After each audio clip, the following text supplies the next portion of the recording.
নিজেরাই করছেন দখলবাজি, ভেঙেছেন চুক্তি। আইন ভেঙে এজি গ্রিন প্রপার্টি লিমিটেডের সঙ্গে চুক্তিবদ্ধ জায়গায় তৈরি করছেন দোকান। রাজধানীর নীলক্ষেতের হযরত বাকুশা মার্কেট সমবায় সমিতির এমন অনিয়মের সংবাদ প্রচার করায় ক্ষুব্ধ সংগঠনটির নেতারা ফোন করে ডিবিসি নিউজের প্রতিবেদককে দিচ্ছেন হুমকি ধমকি। গণমাধ্যমটিকে নিয়ে অপতথ্য ছড়াতে নিজেরাই ডাকেন সংবাদ সম্মেলন, যদিও সেখানে উল্টো গণমাধ্যম কর্মীদের প্রশ্নের তোপের মুখে পড়েন তারা।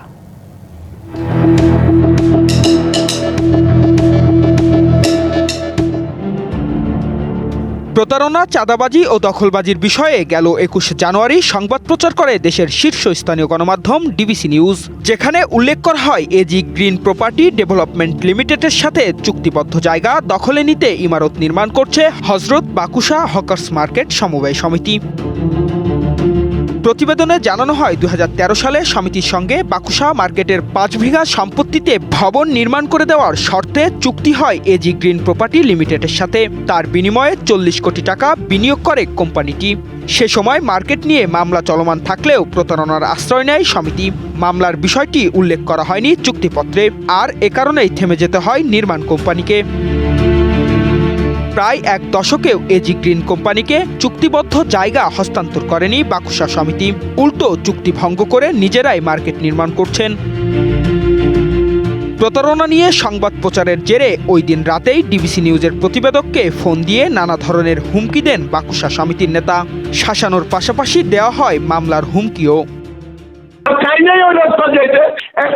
ইউজ করছেন তো আপনাকে আসামির কাজ গড়ায় দাঁড়াইতে হবে। আমাদেরকে যত রকম মামলা আছে, দুদকের মামলা উল্লেখ করছেন তো করেন। ওই যে দাউদ আউয়াল আর আপনার শহীদুল হাসান, এই তিনজনের নামে আমরা মামলা করতেছি। যেটা করছেন ভালো কাজ করছেন। আপনার সাথে আপনার ওই কোম্পানির ডিবিসি চ্যানেলের আঙিনায় দেখা হবে আমার সদস্যদের নিয়ে। আমরা দেখবো তারা কি করে। আর এক দাউদ যেটাকে নিয়ে আপনারা কথা বলছেন, এগুলা আমাদের কাছে অসংখ্য প্রমাণ আছে, আমরা এগুলা বলি নাই। তো আপনাকে আজকে জানিয়ে দিল, আমরা আমাদের কাজ করব ইনশাল্লাহ। ভালো থাকেন, আপনাদের সাথে ময়দানে দেখা হবে। এদিকে খবর প্রচারের দিনই অনিয়মের অভিযোগে বাকুশাও মার্কেটের নির্মাণ কাজ বন্ধ করে দেয় রাজুক, কিন্তু কয়েক ঘন্টা পর আবারও কাজ শুরু করেন সমিতির লোকজন।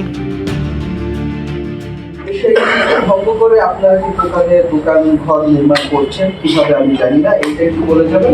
এখানেই শেষ নয়। ডিবিসি নিউজকে নিয়ে মিথ্যা তথ্য ছড়ানোর উদ্দেশ্যে সংবাদ সম্মেলন করেন সমিতির সভাপতি ও সাধারণ সম্পাদক। সেখানে ঘণ্টাখানেক এজি গ্রিন কোম্পানি ও ডিবিসি নিউজ নিয়ে নানা অসত্য, মনগড়া ও মিথ্যা তথ্য দিতে থাকেন। পরে সাংবাদিকদের প্রশ্নের তোপের মুখে সংবাদ সম্মেলন তড়িঘড়ি করে শেষ করে দেন তারা। আমরা নতুন করে কাজ বলতে বহুতল ভবন করলে নতুন করে কাজ ধরা হবে। আমরা সাধারণ সবার আপনারা তাহলে কথাগুলো বোঝার চেষ্টা করতে হবে একটু।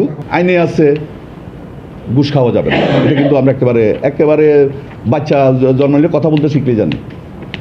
কিন্তু আমরা সরাসরি স্বীকার না করলেও আমরা জানি এই দেশে 70, 80, 90, 95% এসব চলেই, কিন্তু অন্যায় তো ঠিক এটাও ক্ষুদ্র অন্যায়ের মধ্যে যদি ধরা হয় তাহলে তাদের কাছ থেকে অনুমতি নিয়েই করতে হবে। কিন্তু আমি বহুতল ভবনের কোনো কাজ করছি না। অথচ বাকুশা সমবায় সমিতির সাধারণ সম্পাদক গিয়াসউদ্দিন মোহনের বিরুদ্ধে অভিযোগের শেষ নেই। মার্কেটের নামে ব্যবসায়ীদের থেকে অর্থ হাতিয়ে নেওয়া সহ নানা অনিয়মের তথ্য রয়েছে তার বিরুদ্ধে। সমিতির নেতাদের এমন স্বেচ্ছাচারিতা ও চালবাজির ঘটনায় ভয়ে মুখ খুলছেন না মার্কেটের সাধারণ ব্যবসায়ীরা। তারা বলছেন, চুক্তি অনুযায়ী কোম্পানিকে জায়গা বুঝিয়ে না দিলে শুধু সমিতির নেতারাই নয়, ক্ষতির মুখে পড়বেন তারাও। Partha Saha, DBC news, Dhaka.